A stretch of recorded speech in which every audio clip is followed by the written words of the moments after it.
Hi, my name is Stephanie Hunt, and I am currently a ninth grade physical science teacher at Manheim Central High School. So, a little bit more about me. I have over 18 years teaching experience in both traditional and non-traditional settings.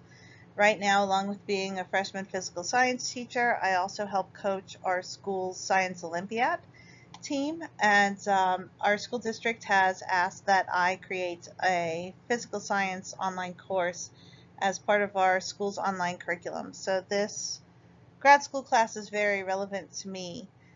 In the past, I've worked as both a traditional and a live online teacher for a major test prep company. And before I had that job, I taught physics and calculus in a private school in Baltimore. Along with all of this, I am also the mom of two teenagers. I spend most of my time driving them to their lessons and practices and games. My daughter plays field hockey and she also plays the flute, and my son is in the marching band and plays bassoon for the symphony. In the YouTube video, there's a statement that's made that says that good teaching is good teaching whether it's online or in a brick and mortar classroom. I believe that in some ways this is true. I think that the two best attributes a teacher can bring to a classroom is a strong foundation of content knowledge and the ability to build strong relationships. For me personally, I feel confident that I can bring these two things to my brick and mortar classroom, but I'm unsure of the best way to convey content to online learners in a way that would be equally effective um, as it happens in my classroom. I feel like I'm very confident in my classroom. I know what works, I know it doesn't. I'm willing to take more risks. Whereas on the online setting, I can deliver a whole bunch of material, but how the students receive them worries me. I rely a lot in my classroom on gauging the reactions of my students, and I feel in the online setting that distance um, may be an issue for me. While I was teaching online classes, live online, for the test prep company, I was able to gauge reactions in the chat. I had a learning assistant who would monitor the chat for me while I was teaching live online, and I felt that connection pretty strongly. But with an asynchronous course, I'm concerned and nervous that I won't be able to connect with my students and have them get that buy-in that I get in my classes. So my hopes for online teaching are to reach students who learn differently. So on both ends of the spectrum, for those that need my high rate of acquisition learners, my gifted students, and also those that are on the other end of the spectrum, those with emotional issues, those that need learning support or behavioral support.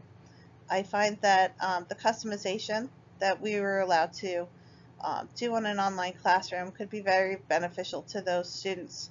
Also like to provide us a solid foundation, especially in the physical science course, for students who need a flexible schedule. When looking through content, I like the idea of being able to provide my own content and have the course be similar to what we do in the actual classroom with the same amount of rigor, only on a schedule that meets the students' needs. I think the roles of an online teacher will vary depending on what kind of course you're teaching.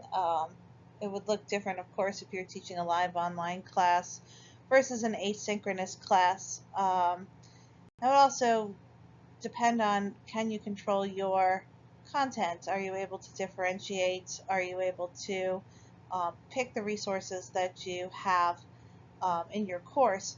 Also, it depends on what kind of feedback is expected to be given, whether you're giving live feedback or video feedback, whether or not your course is mainly multiple choice in your assessments, or if they have short answer or essays or projects. Also, the student population. There's a very different dynamic between a course that has, say, 4 people in it rather than a course that has 30 people in it. And also your administrative policies as far as contact between adults and how that communication is being given between you and the student. I teach high school, So the contact that I have with students might be very different than someone who is teaching an elementary school online course. I can see the guide in the side uh, role being really useful in discussions um, with the students, especially if you want them to kind of take a idea and run with it, being able to put in some thoughtful questions to make them reflect. Um, the instructor is your gatekeeper, your manager. Um, they would deliver content and then answer the questions that the students had.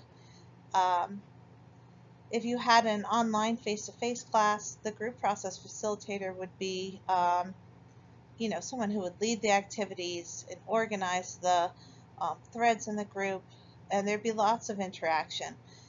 The courses that I'm currently seeing for high school students, there's not really a lot of interaction both between the student and the teacher, and also between the students and the course. Um, and I think no matter what kind of course you teach, the role of the advisor is always one that comes in, especially if you're dealing with um, high school students who need to master content in order to move on to further education, or with the younger students who need whose parents would need advice on how to support their children in an online program. The standards that seem to be met most of these commercials would be standards F, I, and H. Standard F talks about how the teacher is aware of the diversity of their students' academic needs and incorporates accommodations into the online environment, which really hits home with this individualized learning, the personalized instruction for the students. It also talks about using assessments and other data to modify the content. So all of these modifications to the curriculum, again, the customized learning. And then finally, Standard H, which talks about how the online teacher develops and delivers assessments that meet the standards-based learning goals and assesses the learning progress by measuring student achievement of the learning goals. K-12 and Connections Academy both stated that they use certified teachers, public school teachers, for their academies. What doesn't hit the standards and in their marketing campaigns really reaches out to parents, uh, alleviating some of their stressors. Most of them mention that they're free and that they're an option. K-12 stresses the flexibility of the courses, which would be appealing to some parents, especially if they have different schedules.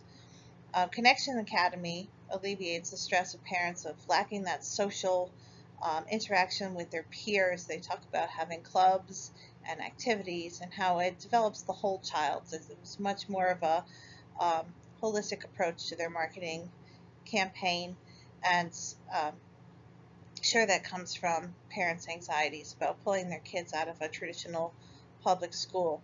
The Yuma area Carpe Diem school seemed to focus more on the high rate of acquisition learner, talking about taking charge of your learning. Seemed like a place where you would send your motivated students. Customized learning, early graduation possibilities, the possibility of getting your associate's degree early. So just in those little 30-second snippets, you could get a good sense of the kind of student that they were looking for and the kind of parent that they were appealing to. I look forward to watching your videos and commenting, and please leave any questions or comments you have. Thank you.